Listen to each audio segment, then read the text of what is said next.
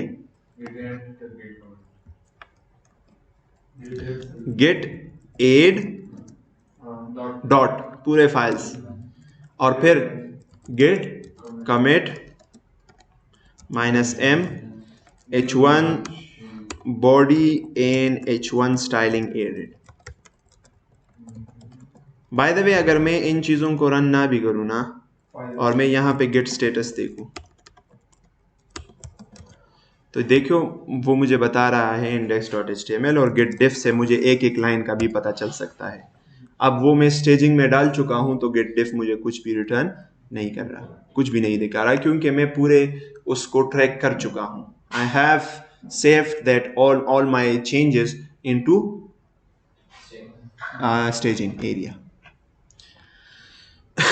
सवाल पूछता हूँ थोड़ा सा कॉम्प्लिकेट, अगर इसके बाद मैं चेंजेस करूँ तो क्या वो स्टेजिंग में चेंज स्टोर हो जाएंगे? मैंने अभी कमिट नहीं किया। एग्जैक्टली क्योंकि मैंने गेट एड उसके बाद नहीं किया ना, तो जिस वक्त आप गेट एड कमांड रन करेंगे उस टाइम पे जो कोड होगा वो उसको स्टेजिंग में डाल देगा।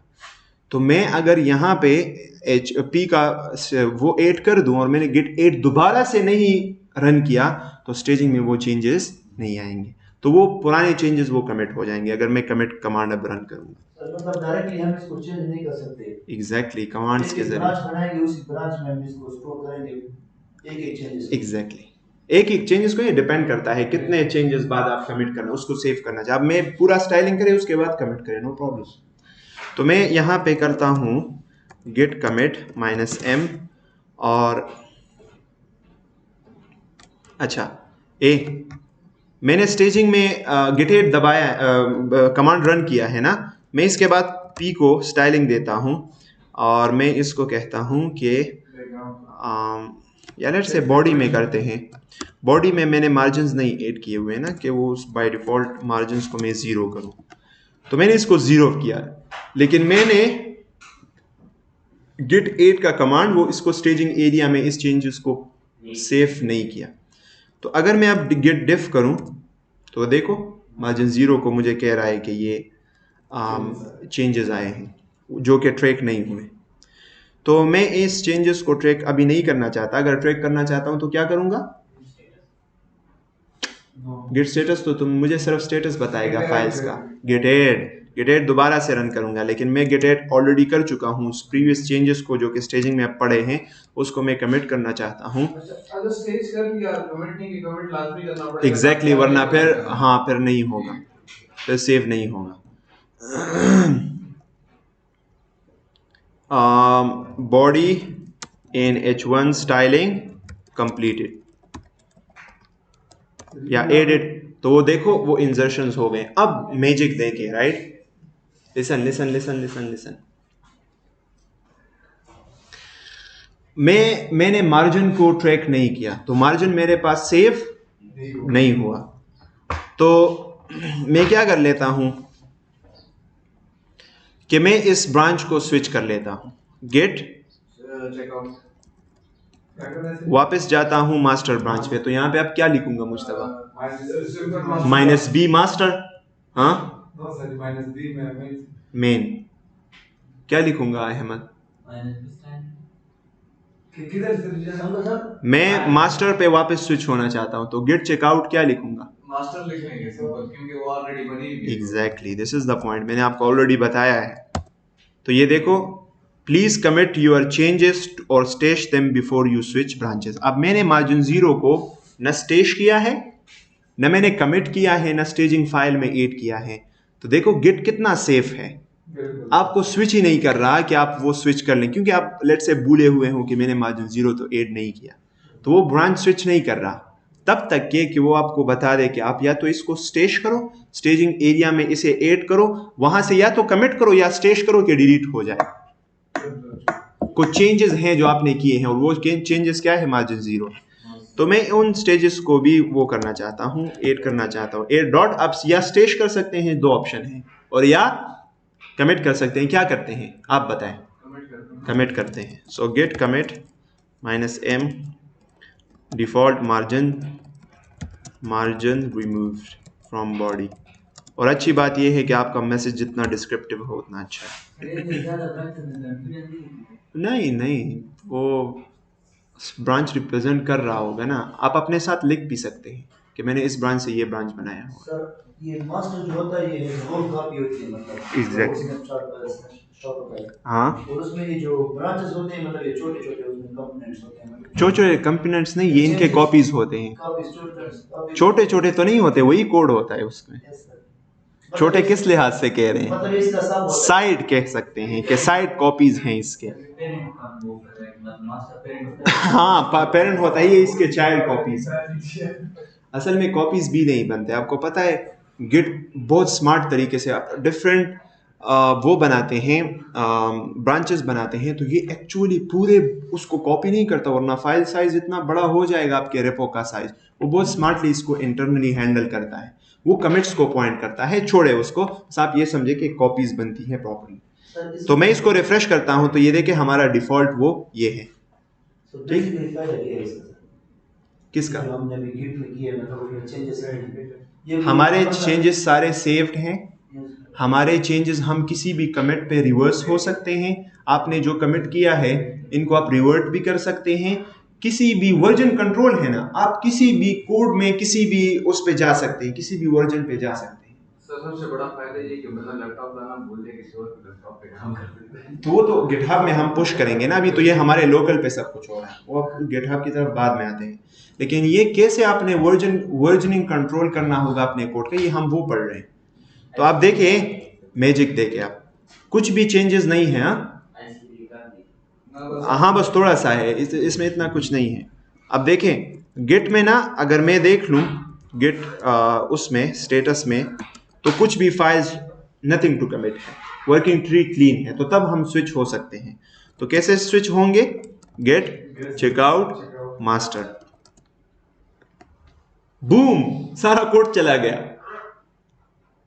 आपने देखा नहीं, मैं फिर से करता हूँ। चेकआउट और मेरा वो क्या था, स्टाइलिंग HTML। उसमें मैं जैसे ही जाऊं तो वहां पे मैंने जो चेंजेस किए थे वो सारे के सारे यहाँ पे आ गए, लेकिन वो चेंजेस तो मास्टर में नहीं थे ना। तो मास्टर को जैसे ही मैं स्विच होता हूँ वो सारे के सारे चेंजेस उड़ जाते हैं, खत्म हो जाते हैं। अब अगर मैं यहाँ पे आ जाऊँ ना, कोई भी स्टाइलिंग नहीं है। हाँ, अब आते हैं इसकी तरफ, लेकिन आप इसको समझे फिलहाल, फिर मर्ज की तरफ आते हैं। सर जब हम एक मतलब मास्टर से हम स्टाइलिंग में आए, हाँ, तो मास्टर वाली जो फाइल थी वो स्टाइलिंग में, मतलब स्टाइलिंग में, वो तो हमने नया बनाया ना, अब तो हम सिर्फ स्विच कर रहे हैं।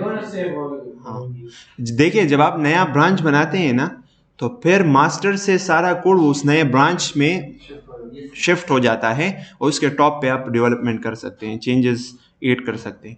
लेकिन अभी तो हम सिर्फ स्विच कर रहे हैं, हम कह रहे हैं फला ब्रांच से फला ब्रांच में चले जाओ। तो एक ब्रांच में आपने लेट से मॉडल ऐड किया होगा, दूसरे ब्रांच में सिर्फ वो होगा ही नहीं।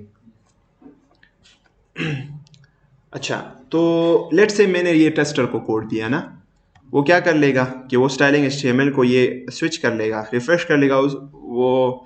उसने कहा कि अच्छा ये जो फॉन्ट है ये भी ठीक है, जो इसने स्टाइलिंग की है दिस गुड, या खुद आपने टेस्ट किया, आपने कहा कि ये बिल्कुल अच्छा है, it's good to go into the main. अब आप क्या करते हैं, आप चाहते हैं कि ये कोड मेन में भी आ जाए, तो अब आपने क्या करना है, जो अपडेट्स हैं, जो फीचर्स ऐड हुए हैं स्टाइलिंग HTML ब्रांच में, उसको आप लाना चाहते हैं मेन में। This concept is called merge in Git, कि हम किसी भी चेंजेस को जो है हमने कमिट किए हैं, डिफरेंट कमिट्स को जो कि किसी ब्रांच में नहीं है, अगर हम उस ब्रांच में उसको किसी और ब्रांच से ले आना चाहते हैं, so we will use the concept of merge. और मर्ज का ये मतलब नहीं होता कि स्टाइलिंग HTML का पूरा कोड वो मास्टर में ले आओ, नहीं। उसका क्या मतलब होता है कि स्टाइलिंग HTML और मास्टर ब्रांच में जो डिफरेंसेस है, जो स्टाइलिंग HTML जो एडवांस है, जितने कमिट्स उसमें एक्स्ट्रा हुए हैं जो कि मास्टर में नहीं है, सिर्फ वो लाओ, वो मास्टर में भी सेव करो। तो मर्जिंग कैसे करेंगे, इतना आसान है ना, कंसेप्ट इसका सिर्फ मुश्किल है। कमांड में एक कमांड से होता है। कैसे? आप सबसे पहले जिस ब्रांच में किसी दूसरे ब्रांच को मर्ज करवाना चाहते हैं, सबसे पहले उस ब्रांच में आएंगे। सर एक चीज और हमने जो है तो स्टाइलिंग HTML को उसमें मास्टर को मर्ज करना हो, तो वो स्ट्रेच हो जाएगा एक तरीके से, मतलब नहीं, वो होगा, अब बताता हूँ ना। मतलब चेंजेस नहीं है तो वो कमेंट ही नहीं करेगा, वो उसको मर्ज ही नहीं करेगा। हाँ, एग्जैक्टली चेंजेस अगर नहीं है तो मर्ज नहीं हो सकेगा फिर। अच्छा, लेकिन सर आपने तो कहा कि कमिट की बेसिस पे ना, और उसकी कमिट तो बहुत ज्यादा है एज कंपेयर टू, क्योंकि उसमें ऐड्स आपने बहुत ज्यादा किया। तो वो वही चेंजेस है ना। चेंजेस का मतलब मेरा ये नहीं है कि आपने वर्किंग डायरेक्टरी में कोई चेंजेस का मतलब है कमिट चेंजेस, कमिट डिफरेंसेस, कि वो कमिट्स जो कि मास्टर में नहीं है और स्टाइलिंग HTML में है, उन कमिट्स की मैं बात कर रहा हूं। तो अगर ऐसे कोई कमिट्स हैं जो कि मास्टर में नहीं है और उसमें है, तो वो मास्टर में आ जाएंगे। लेकिन अगर ऐसे कमिट्स नहीं है, आपने कुछ भी कमिट नहीं किया, फिर मर्ज नहीं होता। लिसन, अच्छा, तो मैं अब क्या करना चाहता हूं, मास्टर ब्रांच में स्टाइलिंग HTML को मर्ज करना चाहता हूं। तो मैं फर्स्ट मास्टर ब्रांच में आऊंगा। तो मैंने क्या किया, गेट चेकआउट मास्टर, और फिर इतना आसान गिट मर्ज और ब्रांच का नाम स्टाइलिंग HTML। अब ऊपर गौर से देखें, जो चेंजेस हमने वहां पे किए थे, जो कमिट्स हमने किए थे, वो कमिट्स यहां पे भी आ जाएंगे। ब्रांच मर्ज हो गया है। अब मैं देखो गिट ब्रांचेस में अगर करूं ना, सॉरी यार, गिट ब्रांच, तो सॉरी, मैं कौन से ब्रांच में हूं, मास्टर में हूं, लेकिन मास्टर में भी अब यही कोड आ गया है। एग्जैक्टली दूसरा फीचर अब ऐड करना चाहते हैं। लेट्स से मैं जावास्क्रिप्ट को ऐड करना चाहता हूं, कुछ जावास्क्रिप्ट कोड को। तो उसके लिए मैं क्या करूंगा मैं एक और ब्रांच बना दूंगा अब इससे गेट चेकआउट। कैसे नया ब्रांच बनाएंगे? -b जेएस कोड, ठीक है, नया ब्रांच। अब हम कौन से ब्रांच में हैं? हम जेएस कोड में हैं। अब इसमें क्या कर लेते हैं कि स्क्रिप्ट टैग से इसको ऐड कर लेते हैं, लिंक कर लेते हैं इसको src index.js। अच्छा, अब क्या करते हैं कि गेट एड डॉट, ठीक है, और साथ में index.js में भी थोड़ा सा चेंज करते हैं। यहाँ पे लिखते हैं console.log js फाइल कनेक्टेड, ठीक है। और मैं यहाँ पे कहता हूँ गेट एड डॉट और gate commit -m js initial js linked with, हाँ कोई मैसेज लिखेंगे, आपको कस्टम मैसेज हो सकता है, कोई भी हो सकता है। तो मैं अच्छी बात यह है, being a good developer you have to write explanatory messages in the commit which would define the commit। js linked with html file, commit हो गया, कमिट हो गया। किस ब्रांच में सेव हो गया? जेएस कोड में। अबे मैं चेकआउट करता हूं, अबे ओ यहां देखो, यहां पे मैं चेकआउट होता हूं मास्टर में, ऊपर कोड को देखें, ठीक है, index.html है, उसमें स्क्रिप्ट ऐड हुआ है और यहाँ पे ये देखें। मैं इसको भी ओपन कर लेता हूं ताकि दोनों आपको नजर आए, ठीक है। आप यहाँ पे index.js को देखें और यहाँ पे आप इसको देखें स्क्रिप्ट को। जैसे ही मैं मास्टर में जाऊंगा दोनों गायब हो जाएंगे, ठीक है। मास्टर में वो चेंजेस नहीं है। इवन अगर मैं स्टाइलिंग HTML में भी चेकआउट कर लूंगा उसमें भी वो नहीं है, ठीक है। सो अब अगर मैं इस चीज को क्या करूंगा, मर्ज करूंगा मैं मास्टर के साथ। अब मेरा स्टाइलिंग HTML से काम खत्म हो गया है, वो बस एक स्नैपशॉट है, पड़ा है, एक ब्रांच है जिसमें वो वाला कोड है जब हम बेसिक हमने HTML बनाया और हम उसको स्टाइल करें, वही कोड, वो कॉपी पड़ी है, वो अब कॉपी पड़ी है। अब मास्टर भी उससे आगे जाएगा। मर्ज जब हम कोई और ब्रांच करेंगे ना तो मास्टर स्टाइलिंग HTML से अब आगे जाएगा। मास्टर में करेंगे, किसी और ब्रांच में भी कर सकते हैं, लेकिन मास्टर में चूंकि हम सारा कोड लाना चाहते हैं तो उसमें भी कर सकते हैं। अब अगर आप इस जेएस कोड से एक और ब्रांच बनाते हैं तो उसको आप इसके साथ मर्ज करें और फिर मास्टर के साथ, हाँ अच्छा, मैं पूछ रहा हूं अभी आप लोगों से, अब मैं जेएस कोड को मर्ज करना चाहता हूं मास्टर में, तो मेरा पहला स्टेप शागालिब क्या होगा? पहले मास्टर में जाएंगे, तो उसका कमांड क्या है? Git checkout. पहले उसका नेम किस कमांड टूल को आप यूज करना चाहते हैं, git command tool, then checkout और देन मास्टर। मास्टर में चले गए, अब कौन सा कमांड है?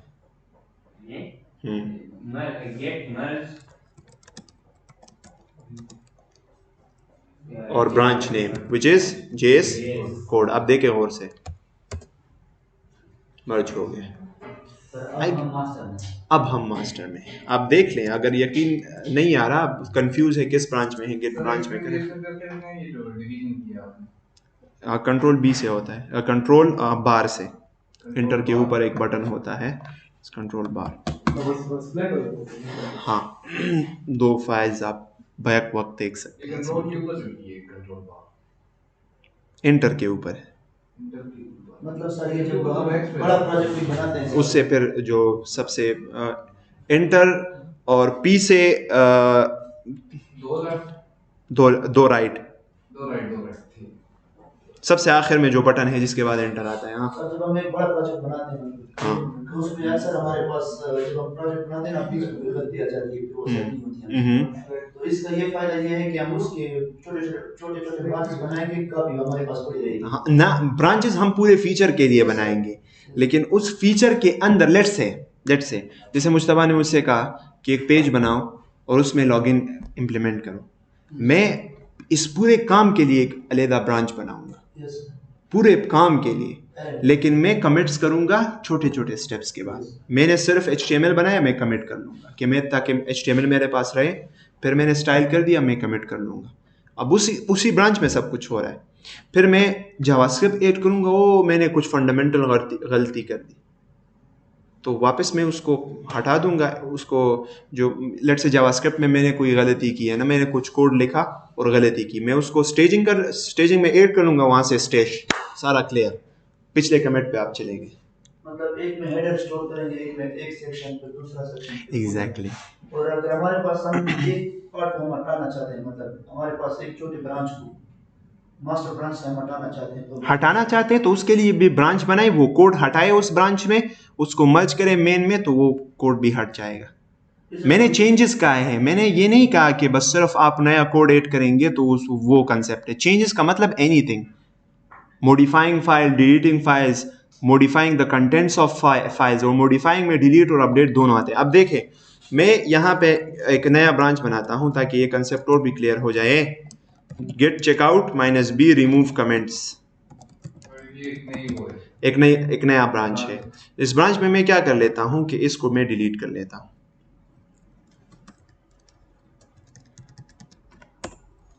ठीक है, मैं इसको डिलीट कर लेता हूं और मैं इसको कमिट कर लेता हूं स्टेजिंग एरिया, और स्टेजिंग एरिया से आगे जाकर फिर ये कमिट होगा। Comment removed. ठीक है, अब मैं अगर इस काम को, ये जो चेंजेस मैंने किए हैं, ये मैं उसमें भी लाना चाहता हूं, मास्टर में स्विच करो, गिट मर्ज और रिमूव कमेंट्स, रिमूव कमेंट्स, वहां से भी चला गया। समझ आ गई? फास्ट फॉरवर्ड कहाँ है? अच्छा, फास्ट फॉरवर्ड यानी मतलब आपको एक वो देता है, एक आइडिया देता है कि इस मर्ज में क्या हुआ है। तो इस मर्ज में 1 माइनस लिखा है, एक लाइन ऑफ द कोड को आपने रिमूव किया है। ऊपर अगर आप जाए ना तो 9 प्लस लिखा होगा, ये देखिए 9 प्लस प्लस, यानी 9 लाइंस आपने ऐड किए हैं। इस मर्ज की वजह से मास्टर ब्रांच में 9 लाइंस ऑफ कोड वो ऐड हो गए हैं, और जो माइनस में नजर आए तो इतने लाइंस रिमूव हुए हैं फला फाइल से। तो किस फाइल से? index.js फाइल से। तो ये आपको एक ओवरव्यू देता है। यहाँ तक समझ आ गई? So we are good to go. So snapshotting हमने पढ़ा, ब्रांचिंग हमने पढ़ा, और अब हम आते हैं गिटहब की तरफ। अब इस पूरा काम को हम गिटहब पे कैसे डालेंगे? It's very easy, right? Just 2 commands. किसी भी गिटहब रेपो को पुल करने के लिए हमें गिट क्लोन करना चाहिए। गिट क्लोन और उसका URL बताता।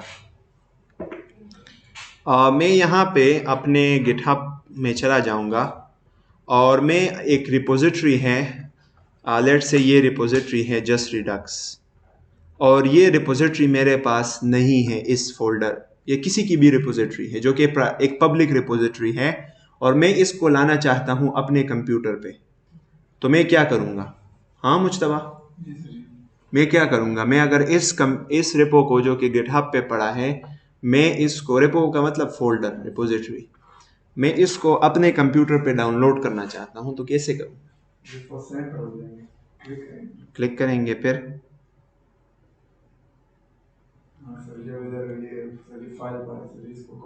इसको कॉपी करूँ। अल्लाह के बंदे, कोड पे क्लिक करें, यहाँ पे जिप भी डाउनलोड कर सकते हैं इस पूरे फाइल का, लेकिन अगर हम इसको क्लोन करेंगे ना तो वो पूरा ब्रांचेस वगैरह सब इसमें आ जाएंगे विद द गिट सेटअप। तो कैसे? हाँ जी जी, गिट क्लोन से तो ये HTTPS वाला कर सकते हैं, SSH वाले गिट क्लोन वो मुझे नहीं पता, SSH हमने यूज़ नहीं किया अभी तक। सो मैं इसको कॉपी कर लेता हूँ, ठीक है, और मैं यहाँ पे किसी भी फोल्डर के अंदर आके मैं इसको क्लोन कर सकता हूँ। सो मैं 23 क्लास के अंदर आके राइट क्लिक करता हूँ, शो मोर ऑप्शंस, और यहाँ पे गिट बेश हेयर। अगर आप लोग गिट इंस्टॉल करें तो आप यहाँ पे एक टर्मिनल खुल जाएगा जिसका जो पाथ है वो क्या है, माई लेक्चर / ये। तो मैं इस फोल्डर के अंदर क्लोन करना चाहता हूं किसी रेपो को, तो मैं क्या करूंगा, git क्लोन और उसका जो HTTP वो है जो अभी मैंने कॉपी किया, ये मैं कॉपी कर लूंगा और यहाँ पे उस बेस के अंदर मैं इसे पेस्ट कर दूंगा। सही है? अब देखें यहाँ पे, अच्छा मैजिक देखें, कुछ भी नहीं है। मैं अगर इंटरनेट होगा तब वो डाउनलोड होगा। क्लोनिंग इनटू जस्ट रिडक्स, तो मेरे पास पूरा जस्ट रिडक्स आ गया। ठीक है, तो ऐसे क्लोन करेंगे, फिर इसके अंदर पूरा कोड आ जाएगा और गिट भी होगा, पूरा ब्रांचेस वगैरह सब कुछ होगा। गिट क्लोन और रिपोजिटरी में जाएं, कोड पे क्लिक करें, कोड पे, और यहाँ पे ये लिंक कॉपी करें बस, और गिट क्लोन के साथ वो पेस्ट करें गिट क्लोन के आगे, ये गिट क्लोन, और फिर वो जो यहाँ पे जो लिंक आपने कॉपी किया है, वो लिंक यहाँ पे कॉपी किए, कहाँ पे था सर? ये कंप्यूटर में जब जाए कहीं जहाँ पे आपने टर्मिनल खोला होगा, ये इस पाथ पे डी है, माई लेक्चर्स है, वेब डेवलपमेंट है, 23 क्लास के अंदर ये फोल्डर अब आ गया है जस्ट रिडक्स। लेकिन इसका फायदा क्या हो, डाउनलोड जिप और इसमें क्या फ़र्क है?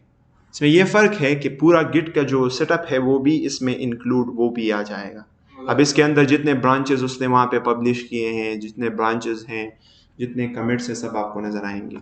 क्लोन से सब कुछ क्लोन होता है। जिप में तो सिर्फ वो फाइल्स होंगे ना, वो जो वर्किंग डायरेक्टरी के अंदर जो फाइल्स होते हैं, बस सिर्फ वो फाइल्स होंगे, उसमें गिट नहीं होगा। गिट पुल और वो कमांड है, वो बताता हूँ। ऑलराइट, सो ये हमने वो कर लिया है। अब इस जस्ट रिडक्स अगर हम खोल लें तो ये बिल्कुल इसी तरह एक रिपोजिटरी होगी, सब सारे गिट के कमांड्स इसके अंदर काम कर रहे होंगे, इसमें मुख्तलिफ ब्रांचेस होंगे एंड सो ऑन। अब मैं ये जो काम मैंने किया है, वेरी इंटरेस्टिंग, मैंने ये जो काम किया है इसको मैं गिटहब में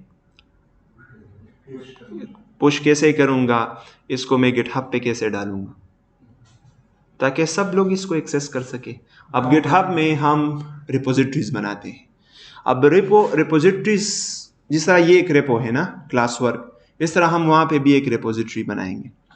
और रिपोजिटरी को बनाने के लिए आपको एक सेटिंग करना होगा कि ये रिपोजिटरी प्राइवेट होगी या पब्लिक। पब्लिक अगर आप करते हैं, सब सारे उनको क्लोन वगैरह को कर सकते हैं, लेकिन अगर आप प्राइवेट करेंगे तो आप स्पेसिफिक ईमेल्स ऐड कर सकते हैं जो फिर उसको एक्सेस कर सकेंगे, वरना और लोग फिर नहीं कर सकते, ना उसको क्लोन कर सकते। इवन अगर उनको लिंक मिल भी जाए ना, उनको उसका एक्सेस नहीं है, so then they can't do that.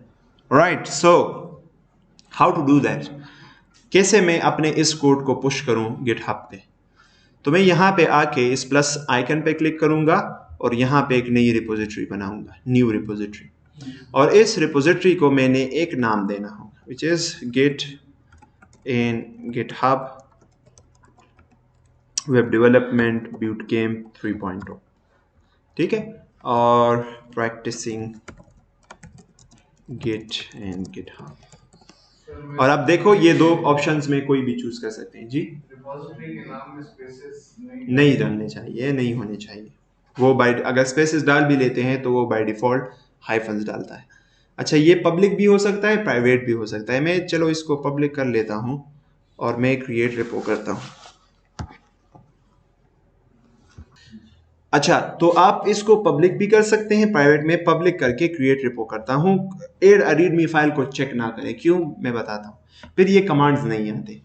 अब इस कमांड्स में क्या है कि वो आपको कह रहा है कि अगर आपने अपने कोई रेपो आप गिटहब को पुश करना चाहते हैं, गिटहब पे डालना चाहते हैं, और उसमें आपने गिट को इनिशियलाइज नहीं किया उस रेपो के अंदर, तो वो पहले आपको कहता है कि उसमें पहले गिट को इनिशियलाइज करो, गिट इनिट करो, उसमें जो वो है वो चेंजेस है वो कमिट करो and so on. Shah Ghalib, मैंने क्या बताया अभी, मैंने क्या कहा?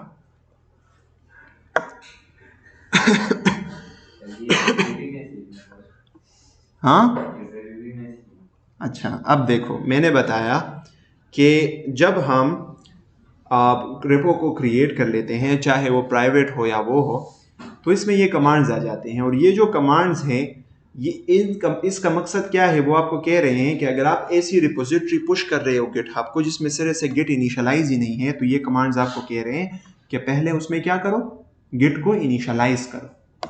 क्या करो, गिट को इनिशियलाइज करो, और अगर आपने ऑलरेडी इनिशियलाइज किया हुआ है तो फिर रेक कमांड्स चला लो। तो गिट रिमोट एड ओरिजिन क्या करता है कि ये हमारे कोड को गिटहब के एक रेपो के साथ कनेक्ट कर लेता है, रिमोटली कनेक्ट कर लेता है, दोनों में एक कनेक्शन एस्टेब्लिश हो जाता है। तो फिर जब हम गिट पुश और पुल करते हैं तो उसको पता होता है कि ये जो रेपो है ये गिटहब में किस रेपो के साथ लिंक्ड है। ठीक है। अच्छा अहमद, हमने क्या पढ़ा, हमने ये पढ़ा कि जब हमारे पास गिट किसी रेपो में इनिशियलाइज नहीं है तो सबसे पहले हमने गिट को वहां पे इनिशियलाइज करना होगा, तब हम गिटहब पे पुश कर सकते हैं। तो हमने तो ऑलरेडी किया हुआ है, तो अब हमारे लिए ये कमांड्स है। तो गिट रिमोट एड ओरिजिन क्या करता है, हमारे रेपो को गिटहब के एक रेपो के साथ लिंक कर देता है। अब देखें हमारे रेपो का वो नाम नहीं है जो गिटहब में इस रेपो का नाम है, इसका क्या नाम है, git and GitHub web development bootcamp 3.0 web DB 3.0, लेकिन यहाँ पे इसका नाम, इस रेपो का नाम क्लास वर्क है। No problem. ये क्या करता है, जस्ट कनेक्शन एस्टेब्लिश करता है दो रेपो के दरमियान। तो आप इस कमांड को फिर कॉपी करेंगे,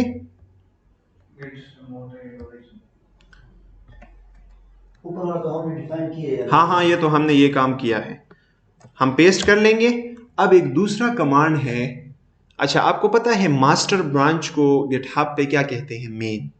ये क्यों है, इस वजह से कि मास्टर का मतलब है आका, और मास्टर लोग उसके लिए यूज करते थे। ब्लैक पीपल जो होते थे ना, इनके मास्टर्स होते थे, तो इन्होंने फिर कहा कि ये तो एक रेसिस्ट वर्ड है मास्टर को, तो इसको हम चेंज करके मेन कर लेते हैं। तो अब वो मेन को वहां पे यूज करते हैं, लेकिन गिट में बाय डिफॉल्ट वही मास्टर होता है।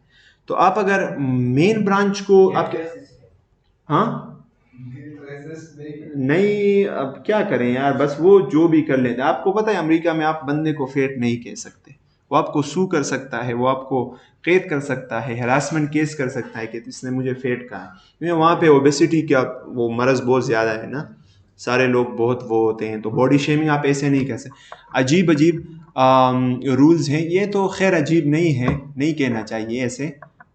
इस्लाम में भी हमें बॉडी शेमिंग नहीं करना। तुमने पैदा किया है कि तुम उसे कह रहे तुम लंगड़े हो या अंधे हो या व्हाटएवर, अल्लाह ने पैदा किया। अगर तुमने पैदा किया होता तो फिर ठीक है। अच्छा तो हमने लिंक कर दिया। अब मेन ब्रांच को, अब हम मास्टर को क्या करेंगे, फर्स्ट रीनेम करेंगे। क्या करेंगे, रीनेम करेंगे मेन में, तब हम जाकर उसको पुश कर सकेंगे, ताकि गिट को पता चले कि मास्टर और मेन दो अलग ब्रांचेस नहीं है। तो हमारे पास दो ऑप्शन है, ये काम हम दो तरीकों से कर सकते हैं। या तो हम जब गिट को इनिशियलाइज करते हैं उसी टाइम पे उस ब्रांच का नाम क्या रखें, मेन। वो कैसे रखेंगे, गिट को हम कैसे इनिशियलाइज करते हैं, गेट इनिट से। तो गेट इनिट और फिर साथ में लिखे -b मेन, तो उसे ये हो जाएगा कि जो मास्टर ब्रांच नहीं बनेगा मेन ब्रांच बनेगा। अब हमने तो ऐसे नहीं किया, हमने सिर्फ गिट इनिट किया है, तो मास्टर ब्रांच बना है, अब उसको रीनेम करते हैं। तो कैसे करेंगे, गेट ब्रांच -M और फिर मेन, तो वो रीनेम हो जाएगा। अब अगर मैं गेट ब्रांच करूं तो मास्टर वो चेंज हो गया है किसमें, मेन ब्रांच में। तो हम रीनेमिंग ऐसे करते हैं। तो ये रीनेमिंग मैंने कर ली मेन को, अब मैं पुश करूंगा जी। रीनेम -M का मतलब है, हाँ -M बिल्कुल, हाँ मास्टर को सर एग्जैक्टली, लेकिन पहले उसमें चेकआउट करना होगा, उस ब्रांच को चेकआउट करना होगा, पहले उस ब्रांच में जाना होगा, फिर वहां पे रीनेम कर सकते। या मेरे ख्याल से अगर किसी और ब्रांच में भी हो तब भी वो कर सकते। मैं करता हूँ, चलो हाँ किसी और ब्रांच में हो फिर नहीं हो सकता क्योंकि या। अच्छा अब क्या करेंगे, पुश करेंगे। पुश का मतलब जो भी यहाँ पे है उसको ट्रांसफर करो टू द गिटहब रेपो। तो git push -u, git push origin -u का मतलब है upstream, set the upstream. Set the upstream का मतलब ये है कि हम नेक्स्ट हम ये नहीं कहेंगे कि गिट पुश ओरिजिन मेन, हम सिर्फ गिट पुश जब कर लें तो उसे पता होगा कि अच्छा ये मेन है, और git pull अगर करेंगे तो इसका मतलब ये होगा कि ये क्या है, ये मेन है। हम यानी स्पेसिफिकली उसके साथ फिर ब्रांच नेम लिखने की जरूरत नहीं है।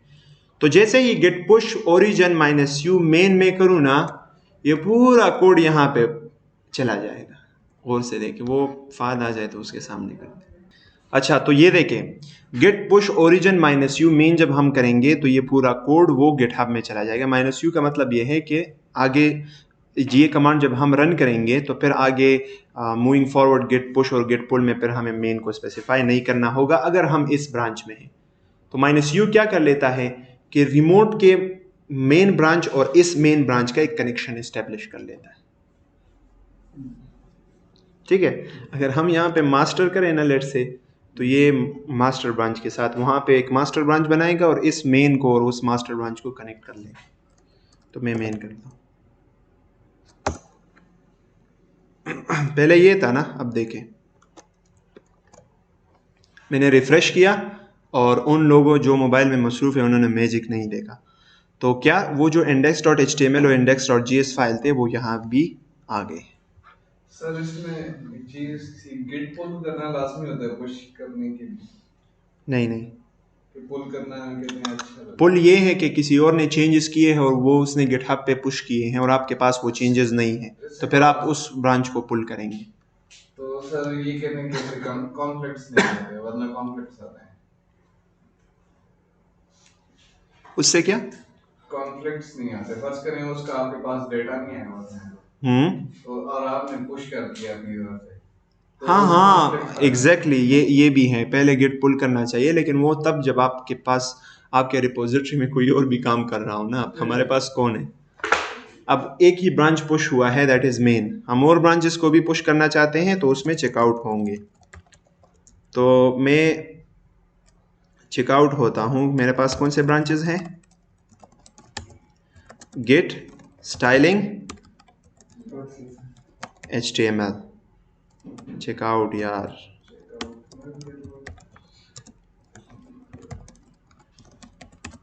ठीक है, मैं उस ब्रांच में स्विच हो गया। कैसे पुश करेंगे, गेट पुश ओरिजिन -u, और किस ब्रांच हम कैसे, नहीं मेन नहीं यार, स्टाइलिंग HTML है। यही नाम से अगर ऊपर भी बनाते हैं तो स्टाइलिंग HTML देंगे। मैं चलो ये HTML बड़ा लिख लेता हूँ, ये क्या होता है, styling HTML can not be resolve to branch, मतलब ये नाम इसी ब्रांच का होना चाहिए, राइट। स्टाइलिंग करते हैं, रेस्पेक्ट। अच्छा, तो जो नाम हमने वो करना होगा, गेट पुश ओरिजिन -u। तो ये ब्रांच भी आप, अगर हम इसको रिफ्रेश करें तो साथ में ये ब्रांच भी आ जाएगा, स्टाइलिंग HTML। ठीक है, इसका मतलब तो ये हुआ कि अगर हम गेट ब्रांच करें, गेट पुश ओरिजिन, हम इस ब्रांच से फिर और ब्रांच को भी पुश कर सकते हैं। -u and what is the branch, remove comments.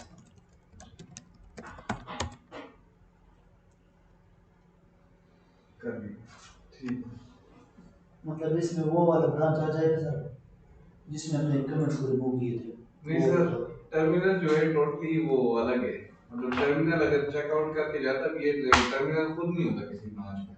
हाँ वो तो पता है, लेकिन बाज स्पेसिफिक ब्रांच रिलेटेड कमांड्स होते हैं ना, तो इस वजह से।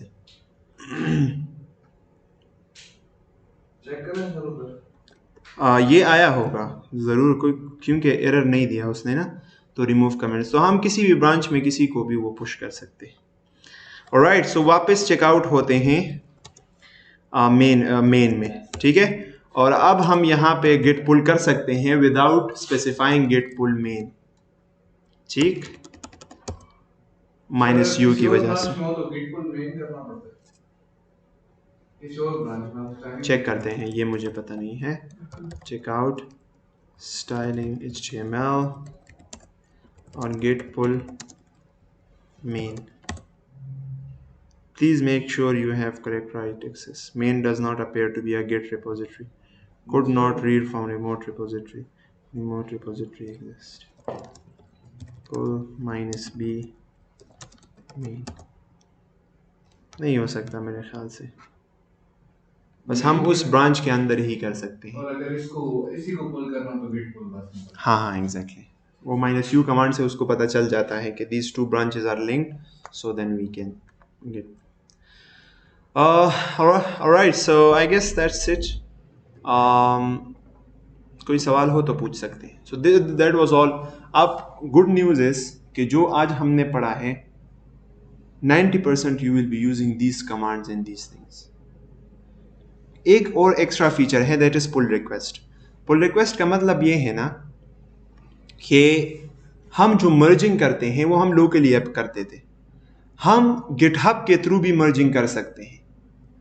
तो अगर आप चाहते हैं कि स्टाइलिंग HTML को मर्ज करें यूजिंग गिटहब, तो आप यहाँ पे आए, पुल रिक्वेस्ट बनाएं गिटहब का, ये देखें न्यू पुल रिक्वेस्ट बनाएं, और आप यहाँ पे मेन में कौन सा मर्ज करते हैं, जो ब्रांच मर्ज करना चाहते हैं, लेट्स से रिमूव कमेंट्स, तो उसका एक ब्रांच बनाएं, पुल रिक्वेस्ट बनाएं और उस पुल रिक्वेस्ट को मर्ज करें।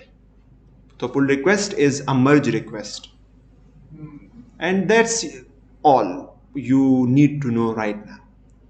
इसको मास्टर करें इन चीज़ों को, फिर आगे गेट एडवांस चीज़ें भी सीखें, और इंशाल्लाह इन चीज़ों से आपका काफ़ी गेट वो कवर हो गया है। एंड आई टोल्ड यू कि मोस्ट ऑफ द टाइम आप इन्हीं कमांड्स को यूज़ करेंगे।